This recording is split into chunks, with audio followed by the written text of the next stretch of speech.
Hello and welcome to the Journal.ie's Facebook Live on CPR. We're joined by Bridget Sinnott from the Irish Heart Foundation, who's going to do a demonstration for us this afternoon. She's brought various size mannequins with her, so a child size, adolescent and baby size mannequin, to show you what you need to do in various situations. So hi Bridget, welcome. Hi Orla, thanks very much for having me here. Great. So yeah, obviously CPR is a really vital thing for people to know the basics of. 5,000 people a year die from cardiac arrest, and 70-80% of cardiac arrests happen in a person's house. So it's vital that, you know, it's the people around them really who can save them through CPR. Correct. And I suppose what our real concentration on here today is those first few minutes when somebody collapses. So recognising early that it is a collapse, calling the emergency services and then starting compressions. And we're going to keep it as simple as that, because if everybody managed to even start compressions, you'd double a person's chances of survival. That's huge, really. Yeah, it is. It's well worth knowing. So we'll keep it very, very simple today, and we can always do other days, I'm sure. Exactly, yeah. So we're going to focus on CPR today rather than defibrillation. And yeah, Bridget, so if you want to show us the various mannequins you have. Okay. And we're going to start on the adult mannequin and what you would need to do in a situation. Okay, so when we talk about adult, we're talking from puberty upwards. So, and here's our adult mannequin. And as I said, we'll just do the first small section of it. Just something there when we're talking about this and making the emergency call, it's very important that people know their air codes. In particular, in an area where there are community first responder groups, because the community first responders will always use the air codes to reach the person. And as you know yourself, if you were living in a housing estate, you don't know whether the numbers are the odds, the evens or whatever. So just remember that. And the other thing that's really worthwhile thinking about as well is making your phone call from your mobile phone and then putting it on loudspeaker, because on the other end of the phone you have a dispatcher who's trained to tell you how to do CPR, and they're there, that voice on the end of the phone, and they play a huge role in this whole chain of survival. Great, okay, so if you want to start us off, then we're going to move down to the adult mannequin. Alright, so if we find somebody collapsed, we checked that the area is safe for me and for everybody else. Shake and shout, hello, hello, can you hear me? So if there's no response, we need to call the emergency services, and if there's a defibrillator nearby, send somebody to get that as well. Alright, then we scan for breathing for roughly 5 to 10 seconds, because the earlier we start the CPR, the better. So we're after checking here and there's no signs of proper breathing, and you place your hands in the centre of the chest and start pushing at 2 inches. 1, 2, 3. And as you can see, I'm pressing down pretty deep there, so 2 inches, at least 2 inches, and at the speed between 100 to 120 compressions per minute. Now, I'd keep that up. I won't keep it up, but I'd keep that up until help arrives or somebody else comes in to take over as well. That's compression only CPR. If I've been trained to do breaths at some stage as well, and I feel comfortable to do the breaths, say it's a family member, I wouldn't have a problem with doing breaths. If it was a stranger, you know, on the street and you didn't know them, you may not want to do breaths, and that's fine. Compression only CPR in those initial minutes is absolutely brilliant. But if you're trained to do the breaths, feel free, do 30 compressions followed by 2 breaths. A lot of people seem to be concerned about injuring the person, particularly if they don't know them. As you say, it might happen on the street and they're like, oh God, what if I break a person's ribs? Yeah. Is that something that's common in CPR, and should people be worried about that? Okay, it can happen, but I think people maybe kind of have it in their head that they can break these ribs. If you think about it, you know, your breastbone is a good, wide bone. If you think you're in a car accident and the bang that you'd have to give your breastbone to break it, it's difficult. You wouldn't break a breastbone when you'd be doing CPR. All that happens is that your hand might slip off and you might go onto a rib, but you won't die from a broken rib. There's never an issue that way. The other thing that people should be aware of as well is sometimes people are afraid that they can get sued for doing CPR, but the Good Samaritan law or civil liability bill was passed in 2011, and that is to protect anybody who is responding in the event of an emergency. So you're here to help, and don't worry. Even if you start CPR on someone who doesn't need it, that's also not a problem, because sometimes people say, oh, if they're only after fainting, is it a problem? It's not. If I start doing CPR on someone and they're only after fainting, they won't be long telling me to stop. and you can certainly stop That's them. very true. They'll soon wake up. A lot of people as well seem to be concerned with, oh God, I don't know CPR. I'm afraid I'll do it wrong, so they do nothing. Okay, Can you explain why it's better to give it a go than not do anything? Absolutely. As I said, by starting compressions, you are doubling that person's chances of survival. And if you think about it, if you walk into a room and you find someone collapsed on the floor, you're immediately checking to see what's after happening to them. That's your scene safety. The second thing you'll do is you will shout for help, and you just need to remember that you need to ring the ambulance service on either 999 or 112. And then if you just check to see if they're breathing, like you or I really, because if they're not breathing adequately, we then need to start compressions. And if you keep it simple in your head and just do the compressions, and as I said, the dispatcher will tell you to start doing CPR. And say, for example, if somebody maybe collapsed in a chair, they weren't flat out, Okay. what should you do in that situation? Okay, so you do. That's really good. You really do need to get them down onto the ground. You can't do CPR in a chair. So you have to have them on a firm, flat surface. Because if you think about it, what you're doing is you're squashing down the rib cage and you're squashing the blood out of the heart around to the vital organs, and then you're releasing again and you're letting the heart fill again. And that's exactly what you're doing. You now are that person's heart. You're their pump, and you're going to keep the blood flowing around that body. Okay, and we might move on then to the next size Okay. mannequin, if you want to explain what So size mannequin is it? here we would have the child. So as I said, it's from a year up to adolescence, so to puberty, which is a big stretch in years, all right? Because if you think of a 1-year-old versus, say, a 12-year-old, it's a huge difference. So the difference with the child is that children need breaths more so than adults, because it's normally caused by something. Right? So, and it's normally lack of oxygen. So if at all that you can give your 30 compressions followed by your 2 breaths for your child and for your infant, who we'll look at in a minute as well, that is more, it is more important than giving breaths to an adult. The same thing, it's still going to be that 2 inches of a compression. Let's convert that, it's 5 centimetres. So it's 2 inches, the very same as the adult. So you're still having to press deeply for a child's chest. But with the younger children, you can use 1 hand rather than 2 hands. But if you can't remember that, go with your 2 hands. So it's actually the very same. So it's checking the area safe. Hello, can you hear me? No response. Shout for help. Scan to see how their breathing is. And if you're not happy with their breathing, as I said, you can go with 1 hand. 1, 2, 3, 8, 9, 10, 11, 12, 13, 14, 15, 16, 17, 18, 19, 20, 22, 23, 24, 25, 26, 27, 28, 29, 30. And I can attempt then to give 2 breaths.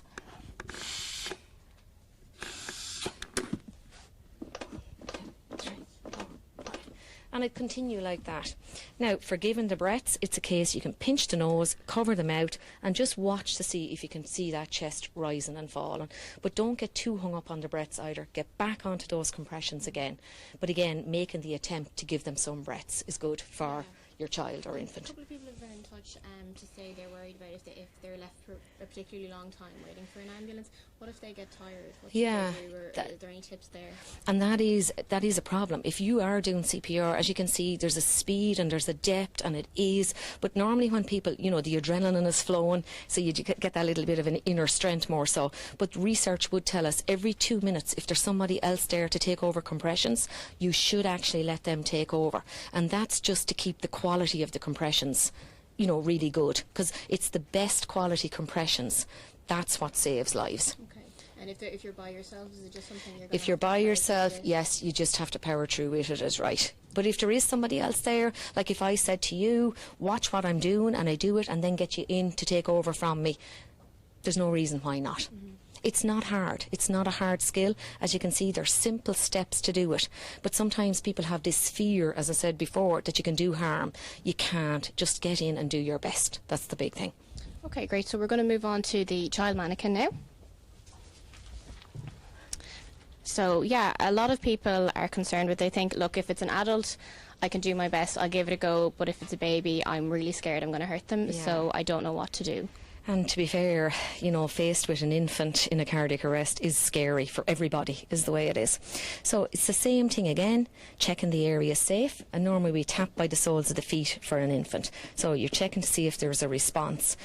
And then you are going to shout for your help again, or if you have your mobile phone, start ringing the emergency services, put it onto the loudspeaker. You then have a calming voice in your ear, scanning again to see if they're breathing, and then you're starting your compression. So just literally below the nipple line and on the centre of the chest again. And now this time it's 1.5 or 4 centimetres, 1.5 inches or 4 centimetres. So 1, 2, 3, 4, 6, 7, 8, 9, 10, 12, 13, 14, 15, 16, 17, 18, 19, 20, 22, 23, 24, 25, 26, 27, 28, 29, 30.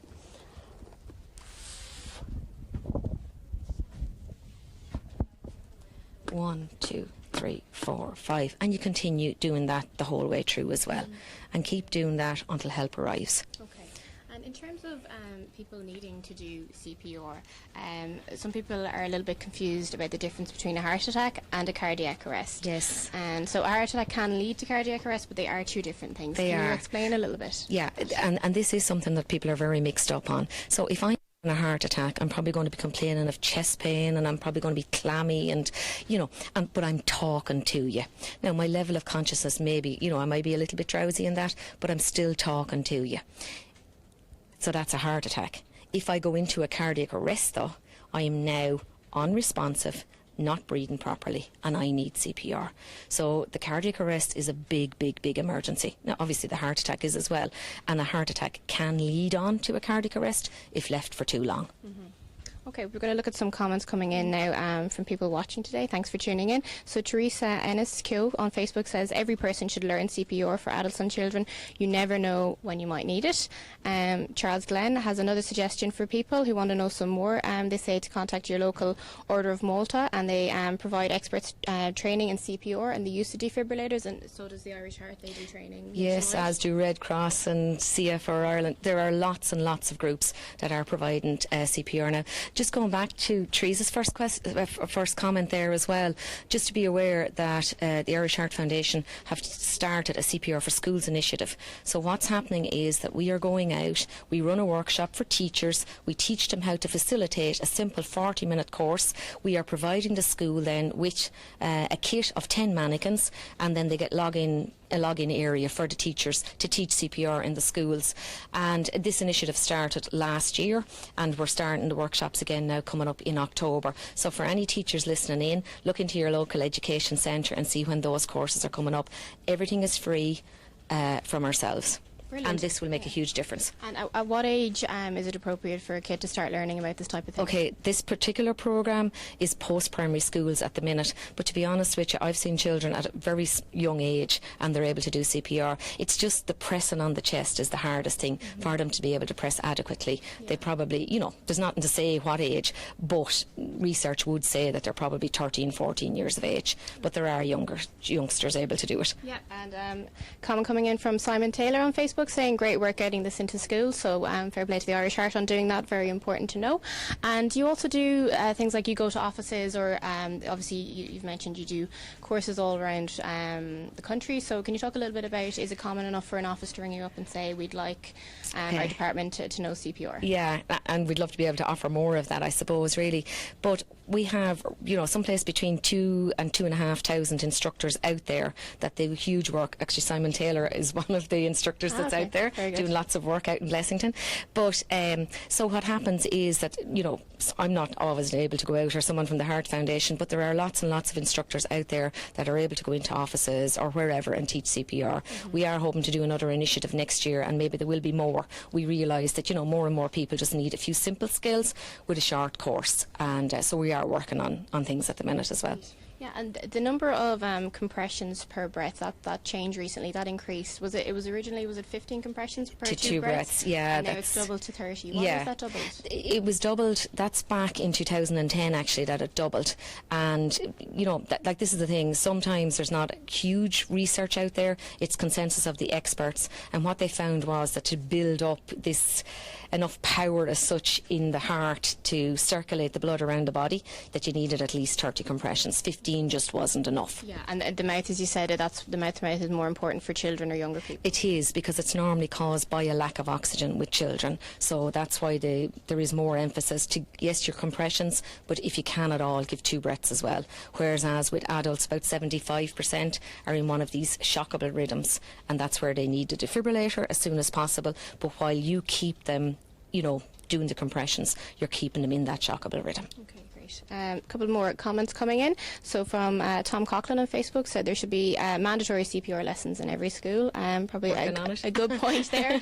And Jack Wallace says people should have full checkup at least once a year. Is that something you guys would recommend, particularly maybe people over a certain age, to keep an eye on their heart? Yeah, we have the mobile health unit, which people can request to go into their villages or places of work. They can book it in with the Irish Heart Foundation, and they go out then and they give advice and they check blood pressures as well. So blood pressure, it would be one of the things that they find that people don't realise, that they have high blood pressure, and it is very common. So it is worth getting checked up, definitely. And it's Blood Pressure Awareness Month, isn't it, this month? Yes, for September there is, yes. Yeah, okay. There is. And just in terms of a couple of people have been asking about saying, oh, well, I've seen CPR on Coronation Street or the telly or whatever. Should they revert back to that, or are some shows maybe better than others at demonstrating what you should definitely do? Some shows would be much better, and they would do a lot of research into it. I suppose really, if you think about it, in the last few years things have been simplified an awful lot more, and the idea is because at least get in and do something and make some sort of an attempt. That's the idea. And the whole area, like the National Ambulance Service, recognised that people need assistance on the other end of the phone, and that's where the call takers now, they're doing a huge job here in Ireland with telling people how to do the CPR, because you can imagine a family member, you are really distressed, and if you have a calm and voice on the other end of the phone telling you what to do, it's great. And Irish people actually are very, very good about getting in and doing the CPR. They don't mind getting down and doing it. They're willing to do it. So yeah. Great. Okay, well, we're going to wrap things up there for today. Thanks very much for tuning in. Thank you, Bridget. Thanks a million.